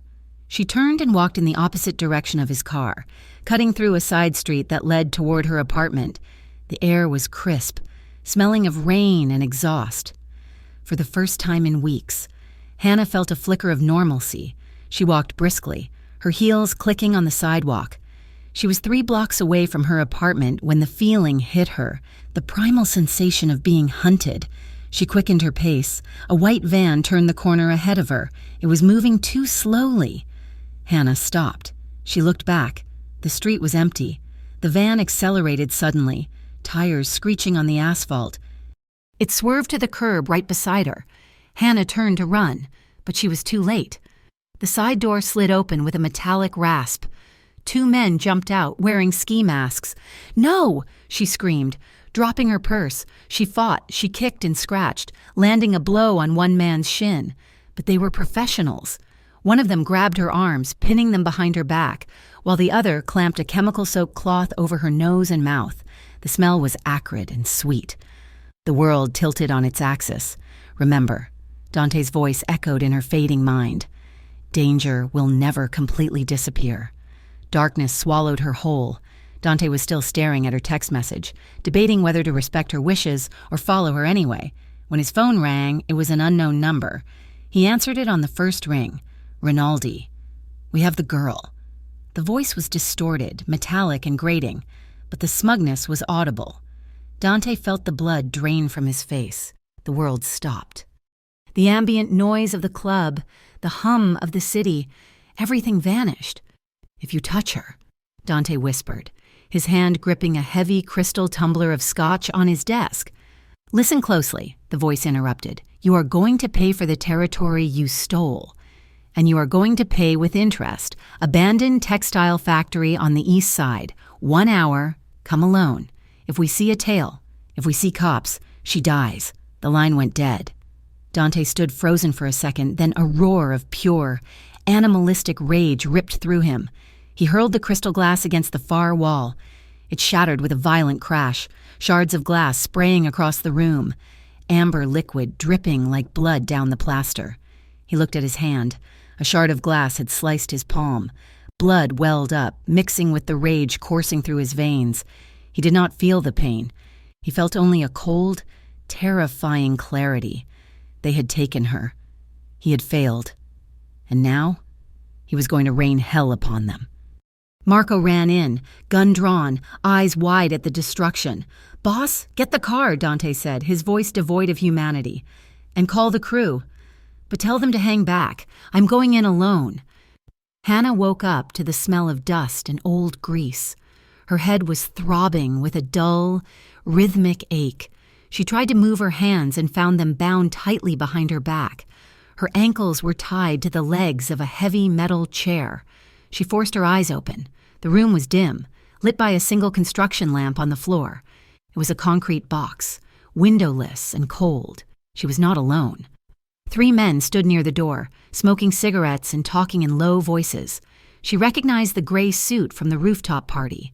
"He's going to break," one of the men said with a laugh. "Rinaldi has gone soft. He will give up the docks for a piece of tail." "And if he does not?" the second man asked. "Then we send him a piece of her to motivate him." The gray suit replied. Terror, sharp and icy, pierced Hannah's chest. She wanted to scream. She wanted to cry. But she remembered Dante's eyes. She remembered the way he calculated every move. Panicking would kill her. She forced her breathing to slow. She focused on her surroundings. She was in a chair. The chair was metal. She twisted her wrists, testing the bonds. The rope was tight, but the rail of the chair back felt loose. She wiggled her fingers. There was a screw on the back of the chair, just behind her left wrist. It was protruding slightly, sharp and jagged, but it was not much. But it was something. She began to rub the rope against the screw, back and forth, painstakingly slow. She counted the men again, 3 in the room, likely more outside. She listened for names.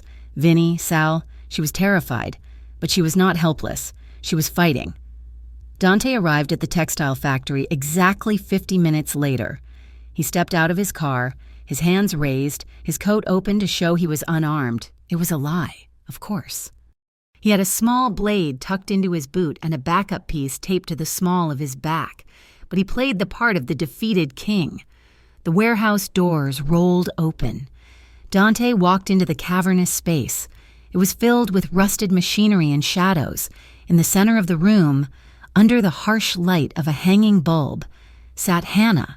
She looked pale, a bruise forming on her cheekbone, but her eyes were alert. When she saw him, her relief was so palpable it almost knocked the wind out of him. "Dante," she whispered. "Silence," the man in the gray suit shouted, stepping out from the shadows. He held a pistol, leveled at Hannah's head. Dante stopped 10 yards away. His eyes flicked to Hannah, checking her for injuries, then locked onto the gunman. "I am here," Dante said. "Let her go." "Not yet," the man sneered. "We have business to discuss. The waterfront territory, the union contracts. You are going to sign them over. Tonight." "Fine," Dante said. "Give me the papers." "Let her walk, and I will sign whatever you want," the man laughed. "You think we are stupid? You sign first, then maybe we let her go. Or maybe we keep her as insurance." Dante's jaw tightened until his teeth ached. He saw the way the man's finger hovered over the trigger. He saw the fear in Hannah's eyes. "She has nothing to do with this," Dante said. "This is between us." "She has everything to do with this," the man replied. "She is the reason you are weak." Suddenly, a metallic clang echoed through the warehouse. One of Dante's men, disobeying orders, had tried to sneak in through a skylight and dropped a wrench. The gunman panicked. He spun toward the sound and fired a wild shot into the ceiling. "It is a trap," he screamed. "Kill them!" Chaos exploded. Dante did not hesitate. He did not dive for cover. He sprinted toward Hannah. Another gunman emerged from behind a crate and opened fire.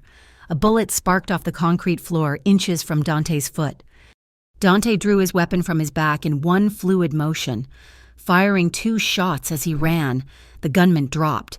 Dante reached the chair. He threw his body over Hannah's, shielding her with his own bulk just as a volley of gunfire erupted from the upper catwalks. "Keep your head down," Dante roared. He holstered his gun and pulled the knife from his boot, slashing the ropes binding her wrists. Hannah gasped as her hands came free. She grabbed his arm, her fingers digging into his coat. Dante sliced the ropes at her ankles. "We have to move." He hauled her to her feet, keeping himself positioned between her and the shooters. They ran toward a stack of heavy crates. A shot rang out, a sharp, cracking sound. Dante jerked violently. He stumbled, a grunt of pain escaping his lips, but he did not fall. He shoved Hannah behind the crates and collapsed against the wood, sliding down to the floor. "Dante!" Hannah screamed. Sirens began to wail in the distance, growing louder by the second. The gunmen, realizing the police were closing in, began to flee. Marco and his crew burst through the main doors, returning fire and securing the room. But Hannah saw none of it. Her world had narrowed to the man bleeding on the floor in front of her. Dante was pressing his hand to his side. Blood was dark and slick against his white shirt, seeping through his fingers. His face was gray, sweat beading on his forehead. Hannah dropped to her knees beside him. Her hands shook uncontrollably as she pressed them over his hand, adding her pressure to the wound. Oh, God, she sobbed. "You are shot. Someone help. I am okay," Dante rasped. His voice strained. "It is just a graze. Just hurts like hell." "You are not okay," Hannah cried, tears streaming down her face, mixing with the dust and grime. "You are bleeding." Dante looked at her. His eyes were hazy with pain, but they were focused on her face with an intensity that stopped her heart. He reached up with his bloody hand and gripped her wrist. "Hannah," he said. "Stop talking," she begged. "The ambulance is coming. Listen to me," he commanded softly. "I will stop." "What?" she asked, confused and terrified. "This," he said, gesturing vaguely at the warehouse. "At the gun on the floor. All of it. I will walk away. I will burn it all down. I will sell the clubs. I will give them the territory. I do not care. Dante, please." "I cannot do this if it means losing you," he whispered. "I thought I could handle it. I thought I could keep you safe. But I was arrogant. I will not let you die for my sins." Hannah leaned in, her forehead pressing against his. She was sobbing openly now, her body shaking with the aftershocks of terror and the overwhelming force of her love for him. "You are so stupid," she whispered fiercely against his skin. "You reckless, stupid man." "I know." He managed a weak smile. "I was so scared," she confessed. "Not just of them. I was scared I would never tell you." "Tell me what?" Dante asked, his thumb brushing her cheek, leaving a smear of red. "That I cannot imagine my life without you," she choked out. Dante's eyes widened slightly. He looked at her with a mixture of awe and relief. He pulled her hand from his wound and brought it to his lips, kissing her bloody knuckles. "Then we change," he vowed. "We survive this, and we change." The sirens were deafening now. Police lights flashed blue and red through the high windows, painting the warehouse in strokes of chaotic color. But in the shadow of the crates, amidst the blood and the dirt, there was a strange, holy silence. Hannah kissed his forehead, his cheek, his lips. It was a desperate, claiming thing. "Stay with me," she whispered. "Just stay with me." "I am not going anywhere," Dante promised. He closed his eyes, his breathing ragged but steady, his hand gripping hers like it was the only thing anchoring him to the earth. The clinic was located in a nondescript brick building on the outskirts of the city, the kind of place you would drive past 1,000 times without noticing.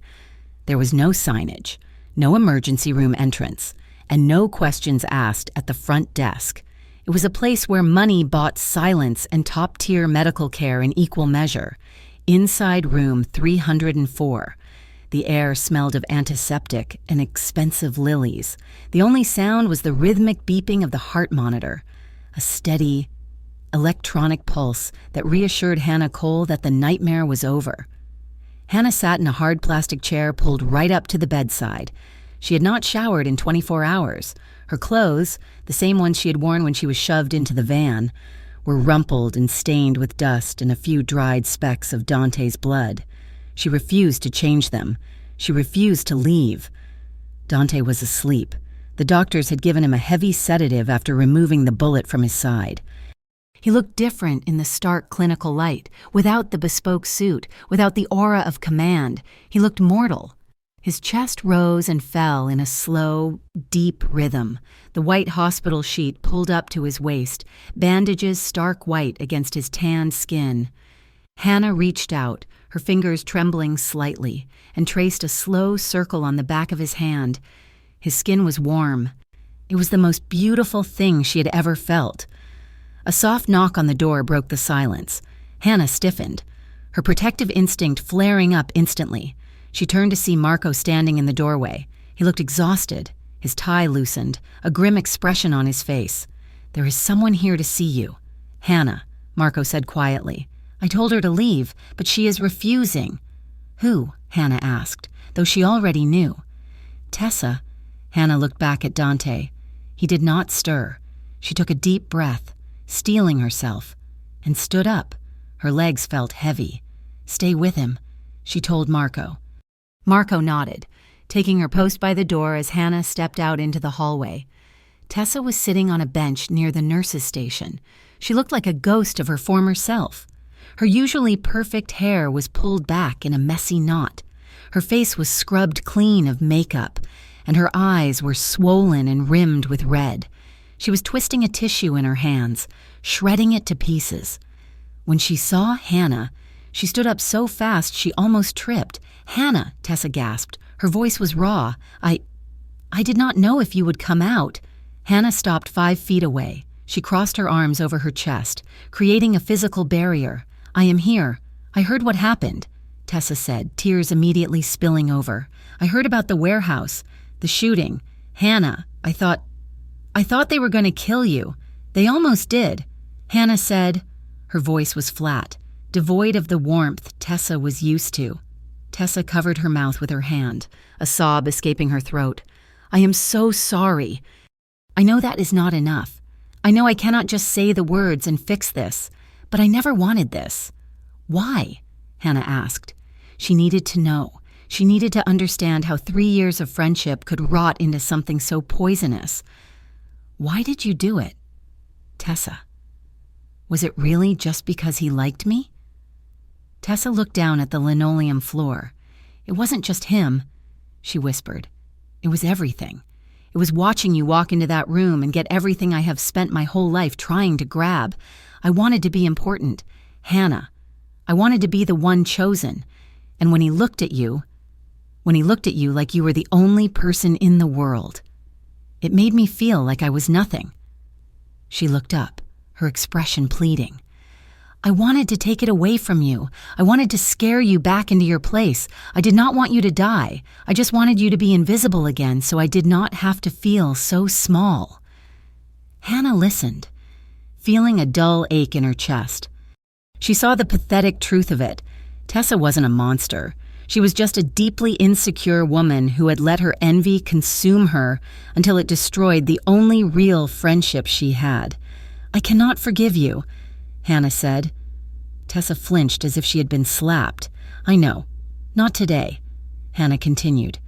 "Maybe not for a long time. You almost got the man I love killed. You almost got me killed. You used my life as a pawn to make yourself feel better. I will leave," Tessa sobbed. "I will quit Luca's. I will move. You will never see me again." "No," Hannah said. She took a step closer. "You do not get to run away. You stay. You look at the empty space where our friendship used to be, and you remember why it is gone. But right now, I need you to go away. I cannot look at you without seeing that warehouse." Tessa nodded frantically, wiping her face. Okay, Hannah, I'm so sorry." She turned and walked down the hallway, her shoulders shaking. Hannah watched her go. She felt no satisfaction, only a profound sense of loss. She had lost her friend, but in the fire of that betrayal, she had found something stronger in herself. When Hannah returned to the room, Dante was awake. He was propped up slightly against the pillows, his eyes groggy but focused. Marco was standing by the bed, looking uncomfortable. "Hannah," Dante rasped. His voice was rough, like gravel grinding together. She rushed to his side, ignoring Marco, and grabbed his hand. "I am here. Do not try to move. I am fine," Dante lied, though a grimace of pain tightened his jaw. "We need to talk, boss," Marco said, his tone urgent. "The police are asking questions about the warehouse fire. We've covered our tracks, but the Moretti family is not going to stay quiet forever. They know you are hurt. They smell blood." "Let them smell it," Dante said, closing his eyes for a moment. "They are going to keep coming," Marco insisted, "and they are going to use her. As long as she is with you, she is a target. You have a choice to make. Dante, you keep the empire or you keep the girl. You cannot have both, not the way things are now." Hannah went cold. She looked at Dante, waiting. She expected him to hesitate. She expected him to try to find a loophole, a way to negotiate. Dante opened his eyes. They were clear, dark, and terrifyingly resolved. "Sell the routes," he said. Marco blinked. "Excuse me?" "The drug routes, the loan sharking books, the underground gambling dens on the south side. Sell them or burn them. I do not care." "Dante, that is 60% of our revenue," Marco argued, stunned. "If we dump that, we lose our standing. The other families will think we are surrendering." "Let them think what they want," Dante said, his voice gaining strength. "We keep the construction firms. We keep the real estate holdings. We keep the legitimate unions. We wash the money. Marco, all of it." "You want to go legit?" Marco asked, skepticism dripping from his voice. "Overnight? I want to build something that does not require me to bleed on a warehouse floor," Dante said. "I want to build a life where I can sleep at night without a gun under my pillow. Do it. Marco, start the process today." Marco looked at Dante, then at Hannah. He let out a long sigh, running a hand through his hair. "You are crazy. You know that, right? Maybe?" Dante said. "Get it done." Marco nodded, turned on his heel, and left the room. The door clicked shut, leaving Dante and Hannah alone in the sudden, heavy silence. "Did you mean that?" Hannah asked softly. Dante looked at her. He shifted his hand, interlacing his fingers with hers. Every word. "I do not want you to destroy your life for me," she said. "You are my life, Hannah," he replied. The simplicity of the statement took her breath away. "But we need to be honest. Us. It has terrified me." "I am scared too," Hannah admitted. "No," Dante said, shaking his head slightly. "I am terrified that I am poison to you. Look at you. You have bruises on your wrists. You have fear in your eyes. I did that. My world did that. You deserve safer love. Hannah, you deserve a man who comes home at 5 o'clock and does not have enemies waiting in the dark." Hannah pulled her hand away. "Don't you dare." Dante looked surprised. "Don't you dare decide what I deserve," Hannah said, her voice rising. "Do you think I'm a child? Do you think I stumbled into this blind? I know who you are. I saw you in that hallway. I saw you in the warehouse. Then why do you stay?" Dante demanded, his voice cracking. "Why don't you run?" "Because before you, I was a ghost," Hannah cried. "I was invisible. I walked through my life without anyone ever really seeing me. But you saw me. You looked at me. And you made me feel real. I am terrified of your world. Dante, I hate the violence. I hate the danger. But I am more terrified of going back to a life where I do not feel anything at all." She took a breath, stepping closer to the bed. "But I am not going to be a victim. And I'm not going to be a secret you hide away in a tower to keep safe. If we are going to do this, we do it together. I want a partner, not a bodyguard." Dante stared at her. The monitor beeped steadily, marking the time. He saw the fire in her eyes, the strength that had been hidden beneath the quiet surface all along. "Come here," he whispered. Hannah hesitated only a second before she climbed onto the hospital bed. The mattress was narrow, but she made space. Moving carefully to avoid jostling his wounded side, she sat on the edge, facing him. Dante reached out with his good arm and wrapped it around her waist. He pulled her gently until her forehead rested against his shoulder.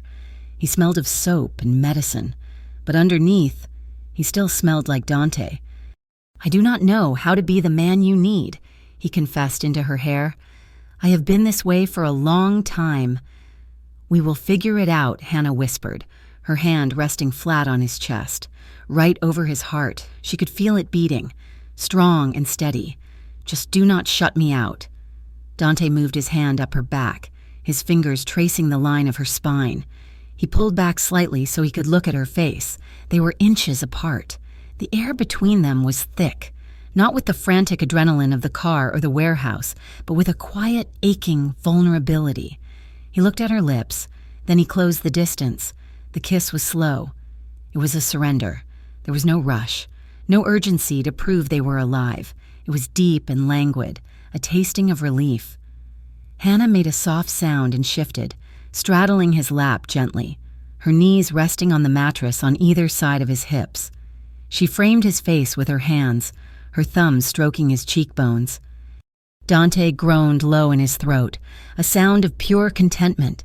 He held her hips with a protective grip, his thumbs brushing soothing circles over the fabric of her dress. He kissed her like he was trying to memorize the shape of her mouth, the taste of her breath.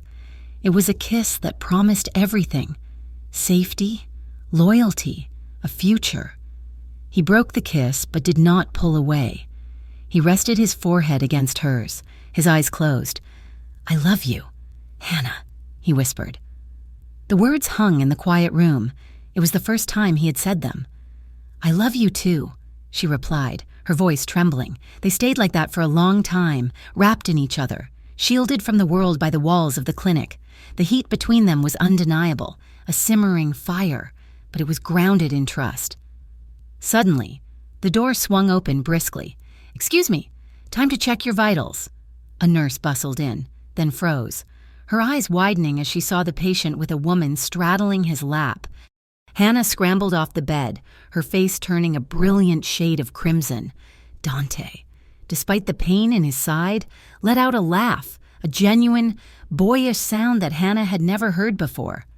"Sorry," Hannah squeaked, smoothing her dress. The nurse shook her head, hiding a smile. "Just keep the heart rate down, please." Dante looked at Hannah, his eyes dancing with mirth. That might be difficult. Weeks turned into months, and the seasons began to change in Fairview Heights. The snow melted, replaced by the gray rain of early spring, and then the green shoots of May. The transition was not easy. Dismantling a criminal empire was like trying to take apart a bomb while it was still ticking. There were arguments, threats, and moments where Dante had to stand firm against men who had known him his whole life. He lost money. He lost friends. He had to look over his shoulder more than once. But he did it. He sold off the illicit operations to the highest bidder, letting the Morettis and the Russos tear each other apart, fighting over the scraps. He consolidated his assets into Rinaldi Construction and several real estate holdings. He started wearing hard hats to job sites instead of just Italian suits. He came home with dust on his shoes instead of blood. Hannah was there for every step. She did not quit her job immediately, but eventually she left Luca's to go back to school, finishing the literature degree she had abandoned years ago. She also helped Dante organize charity events, using his money to fund youth centers in the neighborhoods he used to exploit. It was their way of balancing the scales. Tessa drifted to the periphery. She got a job at a salon across town. She sent Hannah a text on her birthday, a simple happy birthday. "Hope you're happy," Hannah replied. "Thank you." It was not forgiveness, but it was peace. And then, on a warm evening in late June, the story found its quiet ending. Dante's new apartment was on the top floor of a renovated warehouse in the Arts District. It was spacious, with exposed brick walls and floor-to-ceiling windows that looked out over the skyline. It was less flashy than his old penthouse, more lived in. There were books on the coffee table, Hannah's books. There was a throw blanket on the couch. The sun had set, and the city was a grid of glittering lights below them. Soft jazz played from the speakers, a callback to the night they met. Hannah was standing by the window, wearing one of Dante's white dress shirts. It was oversized on her, the sleeves rolled up, the hem falling to her mid-thigh. She was barefoot, holding a glass of wine. Dante came up behind her. He wrapped his arms around her waist, pulling her back against his chest. He rested his chin on her shoulder. "What are you thinking about?" he murmured. Hannah leaned back into him, closing her eyes. "I was thinking about the first night you spoke to me," Dante chuckled, the sound vibrating against her back. "You were shaking so hard I thought you were going to drop the bottle. I was terrified." She admitted, "I thought you were going to have me fired." "And now?" he asked, kissing the sensitive spot just below her ear. "Now," Hannah said, turning in his arms to face him. "Now I am just happy you looked." Dante's expression turned serious. He reached up and tucked a loose strand of hair behind her ear, the gesture familiar and tender. "I still look at you and wonder how I got this lucky," he said softly. "I still feel like I have to earn you, Hannah, every day. I do not feel worthy." Hannah smiled. She placed her glass on the windowsill and reached up, her fingers brushing against the faint stubble on his jaw. "Love isn't about being worthy, Dante," she said. "It is about showing up. It is about staying when it is hard. You stayed. You changed. You showed up." Dante looked at her, his eyes shining with emotion. He leaned down and kissed her. It was a warm, unhurried kiss, tasting of wine and promise. It was not the desperate kiss of people running from death. It was the steady kiss of people building a life. He pulled back slightly, his forehead resting against hers. "Dance with me?" he asked. "In our living room?" She laughed. "Why not? The music is good." He took her hand and led her to the center of the room. They swayed together in the golden light of the city. Hannah rested her cheek against his chest, listening to the steady, strong beat of his heart, a heart that beat for her. She looked out the window at the sprawling city of Fairview Heights. It was the same city where she had been invisible. It was the same city where she had been a victim. But as Dante spun her slowly, his hand anchoring her to him, she realized she was neither of those things anymore. She was Hannah Cole. She was seen. She was loved. And she was safe, not because the danger was gone, but because she was facing it with the man who had chosen her above everything else. Dante tightened his hold on her, and they kept dancing. Two silhouettes against the lights, their future unwritten, but entirely their own. "Thank you so much for listening to You're Not His Type." "He'd never look at you," said the jealous friend, "but the Mafia boss did. I hope you enjoyed this journey of danger, betrayal, and redemption. I would love to know where you are listening from today. Please leave a comment down below with your city or country. It is always amazing to see how far these stories travel. If you enjoyed this story, please make sure to subscribe to Mafia Romance Stories and hit that notification bell so you never miss a new upload. And do not forget to share your thoughts on Dante and Hannah's ending in the comments section. Did they get the happy ending they deserved? Until next time, keep reading and keep dreaming.